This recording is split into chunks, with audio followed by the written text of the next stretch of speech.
You are watching Gyandeep channel, the power of knowledge, the promise of a bright future. प्यारे बच्चों नमस्कार। Gyandeep channel पर आपका स्वागत है। आज की हमारी वीडियो का विषय कक्षा 6 का अध्याय आधारभूत लोकतंत्र भाग 3। इसमें नगरीय क्षेत्रों में स्थानीय सरकार कैसे कार्य करती है, क्या होती है, और वीडियो के अंत में पाठ पर आधारित प्रश्न उत्तर भी आप देखेंगे। प्यारे बच्चों, नगरीय स्थानीय शासन एक ऐसा तंत्र है जो नगरों और शहरों के प्रशासन और प्रबंधन की जिम्मेवारी निभाता है। ये संस्थाएं स्थानीय जनता के प्रति जवाबदेह हैं और शहरी जीवन को बेहतर बनाने के लिए महत्वपूर्ण भूमिका निभाती हैं। इस वीडियो को देखने के बाद आप जान पाएंगे कि नगरीय स्थानीय निकाय क्या हैं और इनके कार्य क्या हैं और ये सरकार और लोकतंत्र में महत्वपूर्ण क्यों हैं। स्थानीय सरकार, इसका एक परिचय। किसी लोकतंत्र में सुशासन का उद्देश्य नागरिकों को सशक्त बनाना है ताकि वे देश के कार्यों में सक्रिय रूप से भाग ले सकें, चाहे वह ग्रामीण क्षेत्र हो या फिर नगरीय क्षेत्र हो, राज्य या फिर राष्ट्रीय स्तर की बात हो। पिछले वीडियो में हमने एक ग्रामीण संदर्भ में इस व्यवस्था की मूल बातों को जाना था। इस वीडियो में हम एक नगरीय परिदृश्य में स्थानीय सरकार कैसे कार्य करती है इसके विषय में जानेंगे, क्योंकि ग्रामीण परिवेश की तुलना में नगरीय परिदृश्य सामान्यतः अधिक जटिल और विविध होता है। इसलिए यह समझा जा सकता है कि नगरीय शासन भी अधिक जटिल ही होगा, लेकिन हम जहां शहरी स्थानीय सरकार के जो मूल सिद्धांत हैं उन तक ही सीमित रहेंगे। शहरी स्थानीय सरकार भारत में शहरी क्षेत्रों के प्रशासन और विकास के लिए स्थापित की गई एक महत्वपूर्ण संस्था है। यह संविधान के 74वें संशोधन अधिनियम 1992 के तहत गठित की गई है, जिसका उद्देश्य शहरी स्वशासन को मजबूत बनाना और स्थानीय समस्याओं का स्थानीय स्तर पर ही समाधान करना है। इसकी संरचना और प्रकार। शहरी स्थानीय सरकार के विभिन्न रूप हैं, जैसे नगर परिषद, जो कि बहुत बड़े शहरों के लिए है, नगर परिषद मध्यम आकार के शहरों के लिए, और नगर पंचायत ग्रामीण से शहरी क्षेत्रों में परिवर्तित हो रहे क्षेत्रों के लिए। शहरी स्थानीय सरकारों के प्रमुख कार्यों में शामिल है जल आपूर्ति, सफाई और सड़कों, पुलों और सार्वजनिक स्थलों का रखरखाव, स्वास्थ्य सेवाएं, प्राथमिक शिक्षा और आवास व्यवस्था, शहरी योजना और विकास। इसका जो महत्व है, ये संस्थाएं लोकतंत्र की आधारशिला हैं जो स्थानीय नागरिकों को शासन में भागीदारी का अवसर प्रदान करती हैं। इनके माध्यम से शहरी क्षेत्रों का सतत विकास संभव होता है। शहरी स्थानीय सरकारें देश के शहरीकरण और विकास में महत्वपूर्ण भूमिका निभाती हैं, जिससे नागरिकों के जीवन स्तर में सुधार होता है। आइए पता लगाएं। एक गतिविधि है बच्चों, एक गांव या कस्बे की तुलना में कोलकाता, चेन्नई या मुंबई जैसे नगर क्यों अधिक जटिल और विविध हैं, इसके विषय में बताना है। तो प्यारे बच्चों, कोलकाता, चेन्नई और मुंबई जैसे बड़े शहर गांव और कस्बों की तुलना में अधिक जटिल और विविध हैं, क्योंकि जहां आबादी बहुत बड़ी है और लोग अलग अलग जगहों, संस्कृतियों और पृष्ठभूमियों से आते हैं। ये शहर आर्थिक, सामाजिक और सांस्कृतिक गतिविधियों के केंद्र होते हैं, जहां व्यापार, शिक्षा, मनोरंजन और रोजगार के अधिक अवसर मिलते हैं। इन शहरों में विभिन्न धर्म, भाषा और परंपराओं के लोग एक साथ रहते हैं, जिससे यहाँ की संस्कृति और समाज अधिक विविध हो जाता है। साथ ही जहाँ की जीवन शैली तेज और प्रतिस्पर्धी होती है, जिसके कारण ये शहर गांव की तुलना में अधिक जटिल लगते हैं। अगली गतिविधि में पूछा गया, सहपाठियों के साथ मिलकर अपने किसी परिचित नगर में रह रहे विविध समुदायों की एक सूची तैयार कीजिए। आप में से कितने जो है सूची बना पाए, आपने इस सूची में क्या क्या पाया। तो प्यारे बच्चों, आप किसी भी स्टेट से बिलोंग करते हैं और वहाँ जो आपके नज़दीक शहर है उसके आधार पर वहाँ रह रहे आप समुदाय हैं उनकी सूची आपने तैयार करनी है। तो यह सूची अलग अलग जगह के अनुसार अलग अलग हो सकती है। तो यहाँ पर सूची किस प्रकार तैयार की जा सकती है उसके विषय में थोड़ा हिंट दे देते हैं। हमने अपने परिचित नगर में रह रहे विविध समुदायों की सूची बनाई और पाया कि जहाँ कई अलग अलग भाषाएं, संस्कृतियाँ और धर्मों के लोग हैं। इनमें बंगाली, तमिल, मराठी, गुजराती, पंजाबी और अन्य समुदाय शामिल थे। हमने महसूस किया कि हर समुदाय की अपनी विशेष परंपराएं और त्यौहार हैं, जिससे नगर की सांस्कृतिक धरोहर और समृद्ध होती है। लगभग सभी सहपाठियों ने सूची बनाने में सहयोग किया और हर किसी ने कुछ नया सीखा। हमने पाया कि कई समुदाय एक दूसरे से मिलजुल कर रहते हैं, जिससे आपसी भाईचारा और सौहार्द बढ़ता है। अलग अलग खान पान, पहनावा, बोली की विविधता ने हमारे नगर को और भी रंगीन और जीवंत बना दिया है। इस प्रक्रिया ने हमें यह सिखाया कि विविधता में एकता ही हमारी सच्ची पहचान है। इसके बाद बच्चों, ये पिरामिड आप देख रहे हैं कि जो सरकार है वो कैसे कार्य करती है। सबसे ऊपरी स्तर पर, राष्ट्रीय स्तर पर संघ सरकार, भारत सरकार, उसके बाद आती हैं राज्य सरकारें, राज्य सरकार के बाद स्वशासन के लिए स्थानीय सरकार। इसके बाद जो है हमारे बाईं ओर जो पिरामिड में दिखा रही हैं ग्रामीण पंचायती राज संस्थाएं, जिसका सबसे ऊपरी स्तर जिला परिषद, उसके बाद आती है पंचायत समिति या ब्लॉक समिति, और उसके बाद ग्राम पंचायत, और अंत में ग्राम सभा, जिसके जो वोटर हैं वो मेंबर होते हैं। तो इसके विषय में हम पिछली वीडियो में जान चुके हैं। इसके जो हमारे दाईं तरफ है नगरीय स्थानीय निकाय हैं, वो कार्य करते हैं, जिनमें नगर निगम, नगर परिषद और नगर पंचायत शामिल होते हैं। उसके बाद स्तर है जो वो है वार्ड समिति, और सबसे निचले स्तर पर वार्ड के लोग जो कि ऊपर जो मेंबर बनते हैं उनको चुनते हैं।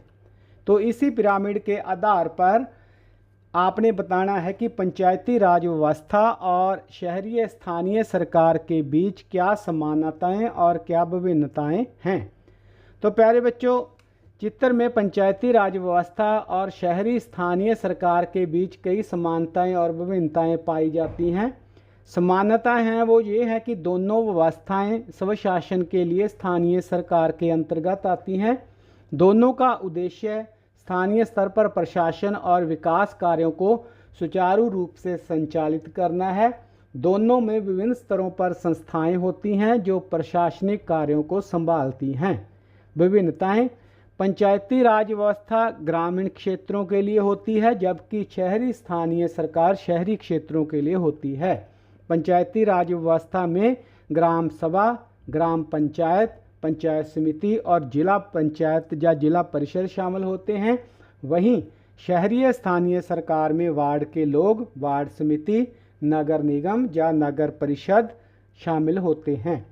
पंचायती राज व्यवस्था में ग्राम पंचायत सबसे निचले स्तर पर होती है, जबकि शहरी स्थानीय सरकार में वार्ड के लोग सबसे निचले स्तर पर होते हैं। चित्र में एक पिरामिड के रूप में विभिन्न स्तरों पर सरकार की संरचना को दिखाया गया है। सबसे ऊपर राष्ट्रीय स्तर पर संघ सरकार है, उसके नीचे राज्य सरकार, फिर स्वशासन के लिए स्थानीय सरकार, और अंत में ग्रामीण और शहरी स्थानीय सरकार की विभिन्न संस्थाएं शामिल हैं। यह चित्र भारतीय प्रशासनिक व्यवस्था को समझने में हमारी मदद करता है और दर्शाता है कि कैसे विभिन्न स्तरों पर सरकारें कार्य करती हैं। नगरीय स्थानीय निकाय, नगरीय और स्थानीय निकायों की जिम्मेवारियां बहुत व्यापक होती हैं। इनका मुख्य काम शहरों और कस्बों के आधारभूत ढांचे की देखभाल करना, कचरे का संग्रहण और निपटान, सरकारी योजनाओं को लागू करना, स्थानीय कर और जुर्माना वसूलना आदि हैं। इसके अलावा इन निकायों का क्षेत्र के आर्थिक और विकास की योजना बनाने में भी योगदान होता है। हालांकि इन निकायों को अपने काम को सुचारू रूप से करने के लिए नागरिकों का सहयोग मिलना भी बहुत जरूरी है। यह एक सहभागी लोकतंत्र है जहां नागरिकों को भी अपने कर्तव्यों का पालन करना होता है। उदाहरण के लिए यदि लोग कचरे को अलग अलग करके फेंकें तो कचरे का संग्रहण और निपटान आसान हो जाता है। इसी प्रकार अगर किसी को सड़क पर पानी का रिसाव दिखे तो तुरंत सूचना देने से पानी की बर्बादी रोकी जा सकती है। इस तरह नागरिकों की सक्रिय भागीदारी से नगरीय निकाय अपने काम को और बेहतर ढंग से कर सकते हैं और शहर को साफ सुथरा और विकसित बना सकते हैं।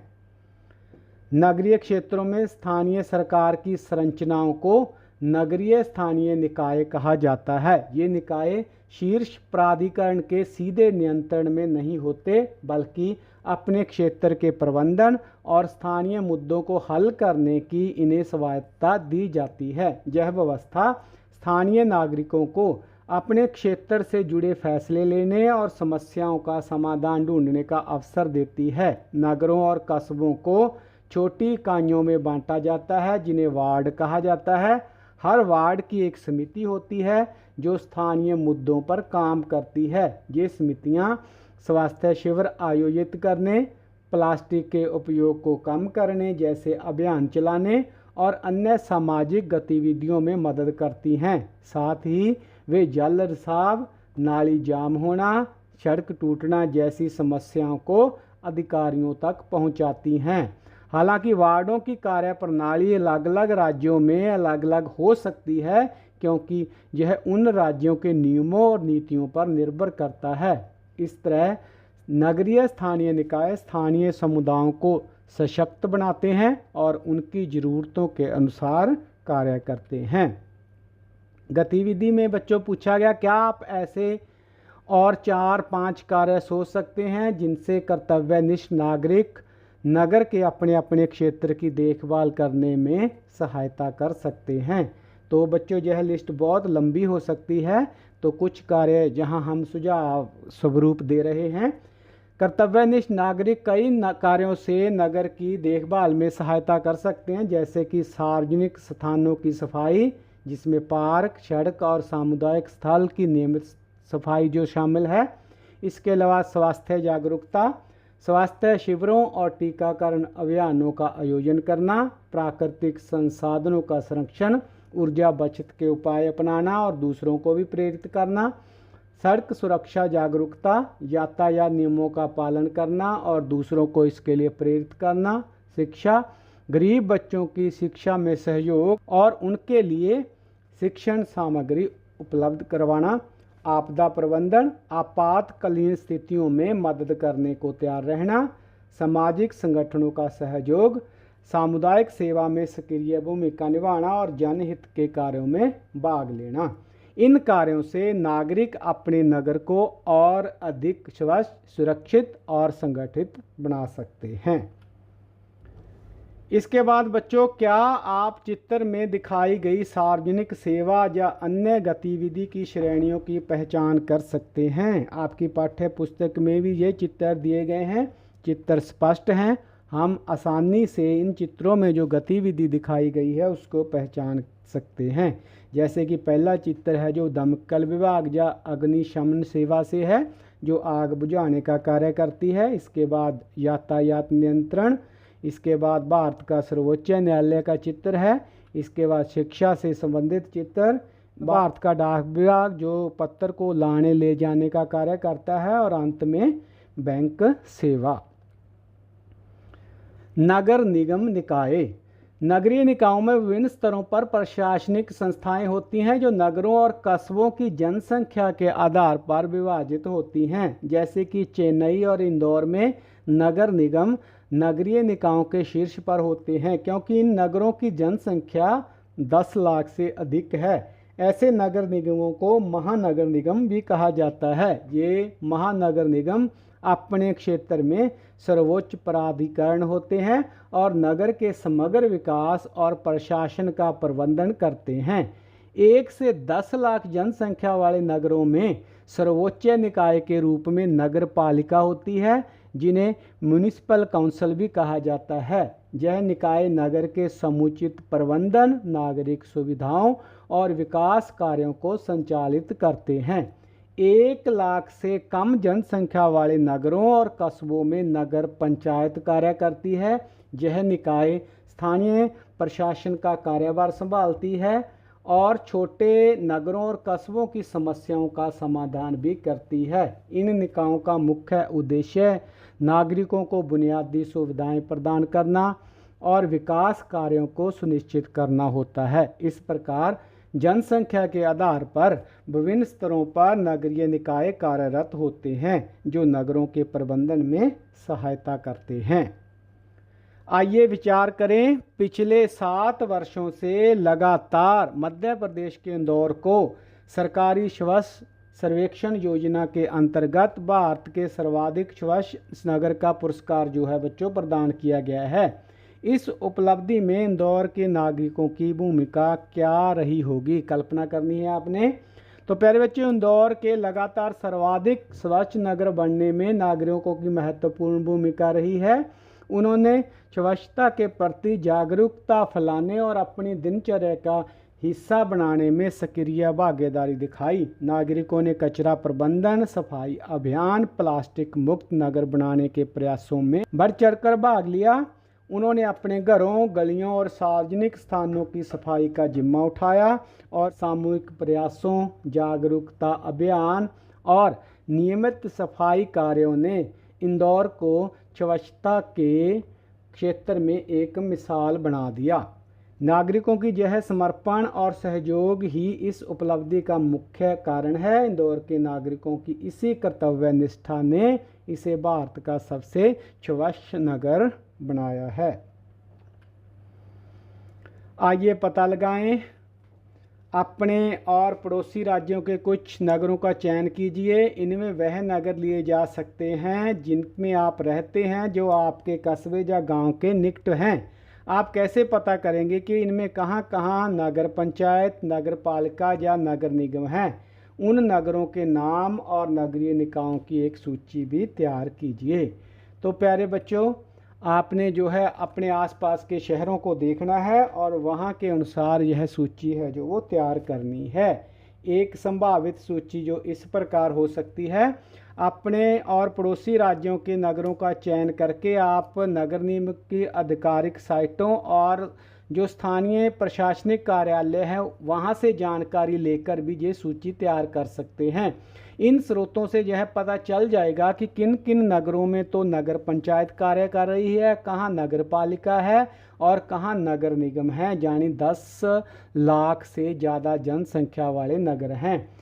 इस प्रकार की सूची एक उदाहरण स्वरूप है, जैसे इंदौर नगर निगम है, भोपाल भी नगर निगम है, उज्जैन नगर पालिका है, देवास नगर पालिका है, महू नगर पंचायत है, रतलाम नगर निगम है, भोपाल नगर निगम है, खंडवा नगर पालिका है। इस प्रकार की सूची बनाने से आप विभिन्न नगरों और उनके स्थानीय निकायों का एक स्पष्ट चित्र भी बना सकते हैं और उनके प्रशासनिक ढांचे को समझ सकते हैं।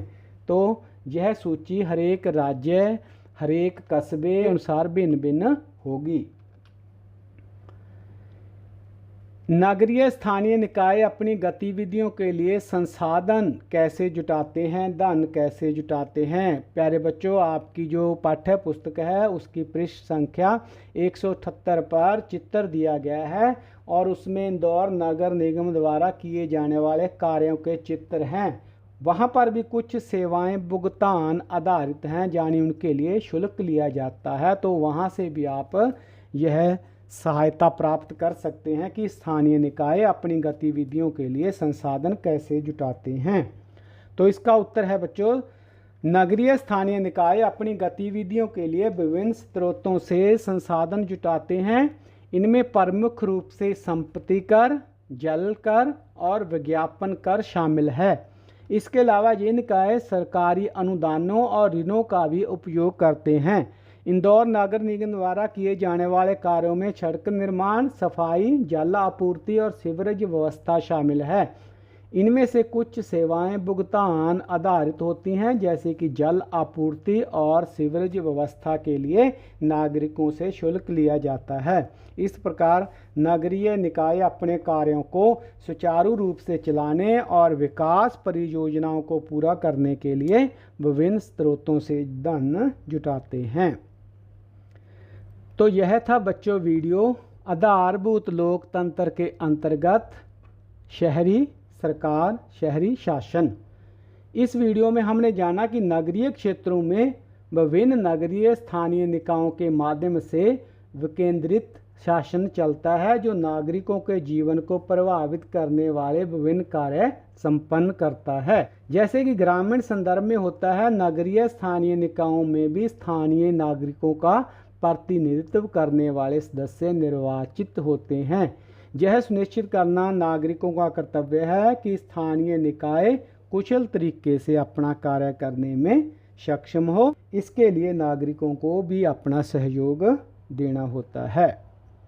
आधारभूत लोकतंत्र, नगरीय क्षेत्रों में स्थानीय सरकार। इस पाठ पर आधारित प्रश्न और उनके उत्तर इस प्रकार से हैं। प्यारे बच्चों, विद्यालय आते हुए आप और आपके मित्र पाते हैं कि जल के एक पाइप में रिसाव हो रहा है। इस रिसाव से बहुत सारा जल व्यर्थ हो रहा है। इस स्थिति में आप और आपके मित्र क्या करेंगे? तो बच्चों, आपने अपनी कल्पना के आधार पर उत्तर देना है। एक उत्तर इस प्रकार हो सकता है कि विद्यालय आते हुए यदि हम देखते हैं कि जल के एक पाइप से रिसाव हो रहा है, तो हम तुरंत इस समस्या का समाधान करने का प्रयास करेंगे। पहले हम नज़दीकी नगरपालिका या जल आपूर्ति विभाग को सूचित करेंगे ताकि वे इस रिसाव को ठीक कर सकें। इसके साथ ही हम अपने विद्यालय के शिक्षकों और स्थानीय प्राधिकरण को भी इस समस्या की जानकारी देंगे। यदि संभव हो तो हम अस्थायी रूप से रिसाव को रोकने के लिए कोई उपाय भी करेंगे, जैसे कि पाइप के आसपास कपड़ा या प्लास्टिक को लपेटना। इस प्रकार हम मिलकर जल की बर्बादी को रोकने के लिए कदम उठाएंगे और इस महत्वपूर्ण संसाधन को बचाने में अपना योगदान देंगे।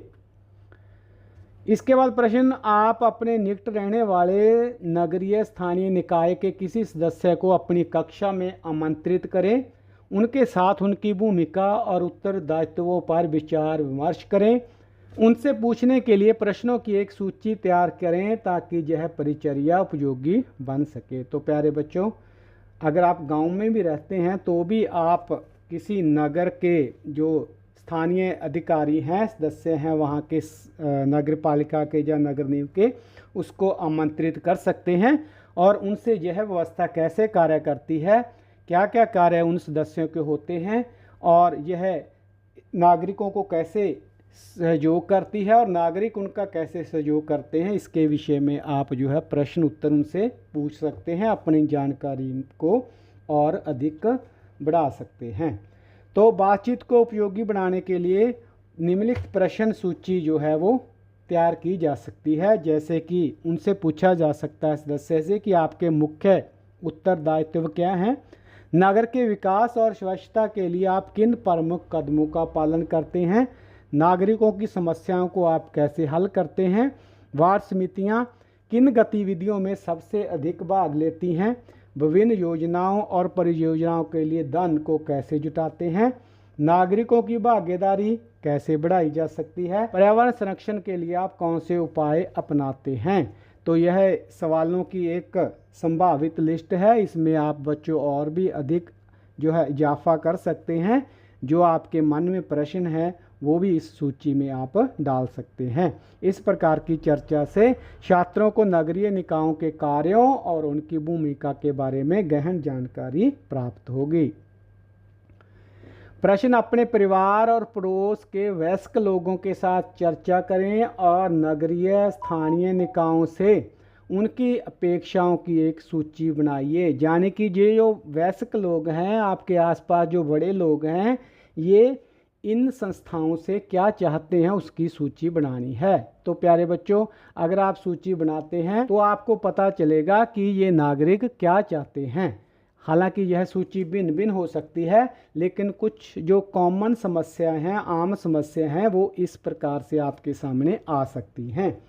परिवार और पड़ोस के वयस्क लोगों से चर्चा करने के बाद नगरीय स्थानीय निकायों से उनकी अपेक्षाओं की एक सूची बनाई जा सकती है, जिसमें आ सकता है साफ सफाई, नियमित सफाई अभियान और कचरा संग्रहण वाली प्रणाली को बेहतर बनाना, जल आपूर्ति, सभी क्षेत्रों में साफ और नियमित जल आपूर्ति सुनिश्चित करना, सड़कें और यातायात, सड़कों की मरम्मत, नए सड़कों का निर्माण और यातायात प्रबंधन में सुधार करना, सुरक्षा, पुलिस पेट्रोलिंग को बढ़ाना और सीसीटीवी कैमरे लगाना, शिक्षा, सरकारी स्कूलों में गुणवत्तापूर्ण शिक्षा और पर्याप्त संसाधन उपलब्ध करवाना, बिजली आपूर्ति, निरंतर और निर्बाध बिजली आपूर्ति को सुनिश्चित करना। इन अपेक्षाओं को ध्यान में रखकर नगर निकाय नागरिकों की ज़रूरतों को पूरी कर सकते हैं और उनके जीवन को बेहतर बना सकते हैं। प्रश्न है, एक अच्छे नगरीय स्थानीय निकाय की विशेषताओं की सूची बनाइए।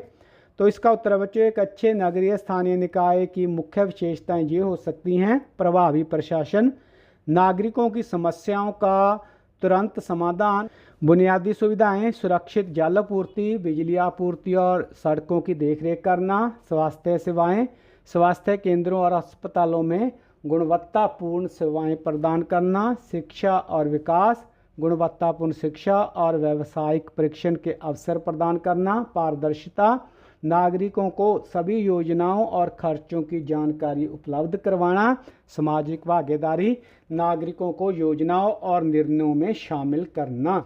इन विशेषताओं से नगरीय स्थानीय निकाय अपने क्षेत्र का समुचित विकास कर सकते हैं और नागरिकों के जीवन को और बेहतर बना सकते हैं।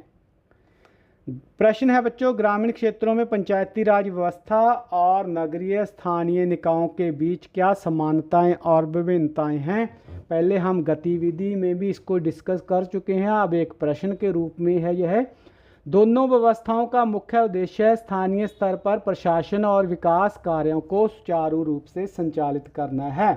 इनमें जो समानताएं हैं, स्थानीय प्रशासन, दोनों व्यवस्थाएं स्थानीय सरकार के अंतर्गत आती हैं। जन भागीदारी, नागरिकों की भागीदारी पर जोर देती हैं। विकास कार्य, स्थानीय स्तर पर बुनियादी सुविधाओं और सेवाओं का विकास करती हैं। इनमें जो विभिन्नताएं हैं, क्षेत्रीय विभाजन, पंचायती राज व्यवस्था ग्रामीण क्षेत्रों में लागू होती है जबकि नगरीय निकाय शहरों में काम करते हैं। संरचना, पंचायती राज में ग्राम पंचायत, पंचायत समिति और जिला परिषद शामिल होते हैं जबकि नगरीय निकाय में नगर पंचायत, नगर पालिका और नगर निगम होते हैं। कार्यक्षेत्र, पंचायती राज का कार्यक्षेत्र मुख्यतः कृषि और ग्रामीण विकास पर केंद्रित होता है जबकि नगरीय निकाय शहरी सुविधाओं, सड़क सफाई और जल आपूर्ति पर अधिक ध्यान देती है। इस प्रकार दोनों व्यवस्थाएं अपनी अपनी जगह महत्वपूर्ण है और अपने अपने क्षेत्र की आवश्यकताओं के अनुसार कार्य करती हैं। प्रश्न, लोकतंत्र में सुशासन का मुख्य उद्देश्य क्या है? इसका उत्तर है बच्चों, लोकतंत्र में सुशासन का मुख्य उद्देश्य नागरिकों को सशक्त बनाना है ताकि वे देश के कार्यों में सक्रिय रूप से भाग ले सकें। प्रश्न, सहभागी लोकतंत्र क्या है? तो इसका उत्तर है, सहभागी लोकतंत्र वह व्यवस्था है जहां नागरिक देश के कार्यों में सक्रिय रूप से भाग लेते हैं, चाहे वह ग्रामीण क्षेत्र हो, नगरीय हो, राज्य हो या राष्ट्रीय स्तर पर हो।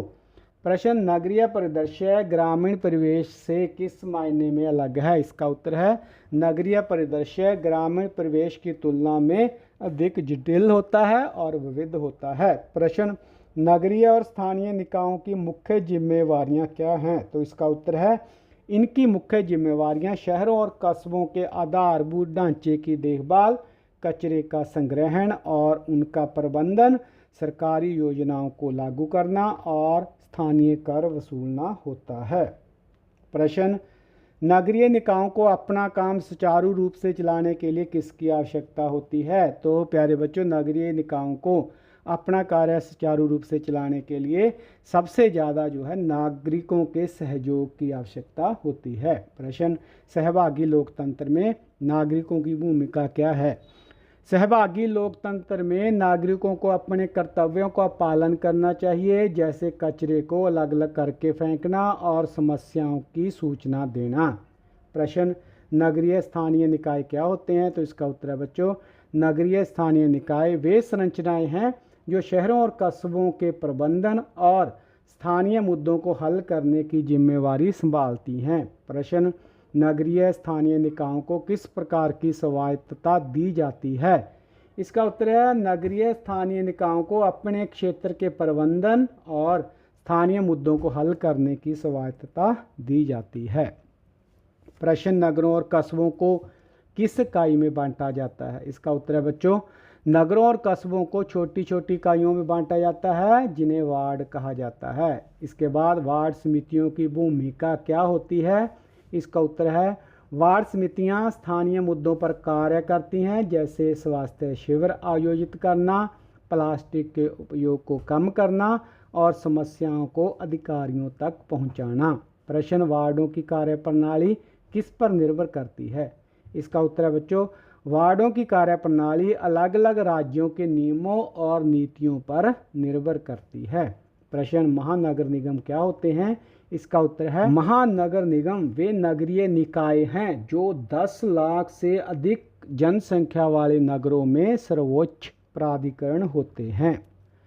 प्रश्न बच्चों, नगरपालिका किसे कहते हैं? इसका उत्तर है, नगरपालिका उन नगरों में सर्वोच्च निकाय होती है जहां की जनसंख्या 1 लाख से लेकर 10 लाख के बीच होती है। प्रश्न, नगर पंचायत कहाँ पाई जाती है? इसका उत्तर है बच्चों, नगर पंचायत उन नगरों और कस्बों में पाई जाती है जहां की जनसंख्या 1 लाख से कम होती है। प्रश्न, नगरीय निकायों का मुख्य उद्देश्य क्या है? तो इसका उत्तर है बच्चों, नगरीय निकायों का मुख्य उद्देश्य नागरिकों को बुनियादी सुविधाएं प्रदान करना और विकास कार्यों को सुनिश्चित करना है। प्रश्न, नगरीय निकायों के कार्यों में नागरिकों की भागीदारी क्यों महत्वपूर्ण है?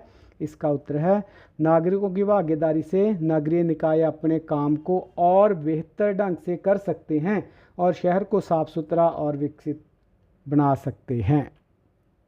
इसके बाद प्रश्न, नगरीय निकायों के कार्यों में कचरे का संग्रहण और निपटान क्यों महत्वपूर्ण है?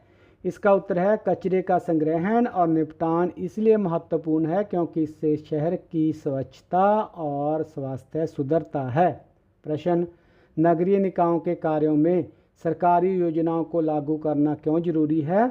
इसका उत्तर है, सरकारी योजनाओं को लागू करना इसलिए ज़रूरी है क्योंकि इससे नागरिकों को लाभ पहुंचता है और समाज का विकास होता है। प्रश्न, नगरीय निकायों के कार्यों में स्थानीय कर वसूलना क्यों महत्वपूर्ण है? इसका उत्तर है, स्थानीय कर वसूलना इसलिए महत्वपूर्ण होता है क्योंकि इससे नगरीय निकायों को अपने कार्यों के लिए धन मिलता है। प्रश्न, नगरीय निकायों के कार्यों में आधारभूत ढांचे की देखभाल क्यों महत्वपूर्ण है? इसका उत्तर है, आधारभूत ढांचे की देखभाल इसलिए ज़रूरी है क्योंकि इससे शहर का विकास और नागरिकों की सुविधा सुनिश्चित होती है। प्रश्न, नगरीय निकायों के कार्यों में नागरिकों की भागीदारी कैसे बढ़ाई जा सकती है? तो इसका उत्तर है बच्चों, नागरिकों की भागीदारी जागरूकता अभियान, सामुदायिक बैठकें आयोजित करके और ऑनलाइन प्लेटफॉर्म के माध्यम से भी बढ़ाई जा सकती है। प्रश्न, नगरीय और स्थानीय निकायों की मुख्य जिम्मेवारियां क्या हैं? तो इसका उत्तर है, शहरों और कस्बों के आधारभूत ढांचे की देखभाल करना, कचरे का संग्रहण और निपटान, सरकारी योजनाओं को लागू करना और स्थानीय कर वसूलना और जुर्माना आदि वसूलना स्थानीय निकायों के मुख्य कार्य हैं। तो यह थी बच्चों वीडियो आधारभूत लोकतंत्र, जिसके अंतर्गत हमने जो है शहरी प्रशासन के बारे में जाना। वीडियो देखने के लिए आपका धन्यवाद। वीडियो को लाइक और शेयर करना ना भूलें। चैनल ज्ञानदीप को सब्सक्राइब जरूर करें ताकि जो आने वाले वीडियो हैं उनके नोटिफिकेशन भी आपको मिलते रहें। एक बार फिर से धन्यवाद। सामाजिक अध्ययन के अगले पाठ की वीडियो देखने के लिए नेक्स्ट चैप्टर वीडियो पर क्लिक करें और इस विषय के सभी पाठों के लिए ऑल चैप्टर प्लेलिस्ट पर क्लिक करें।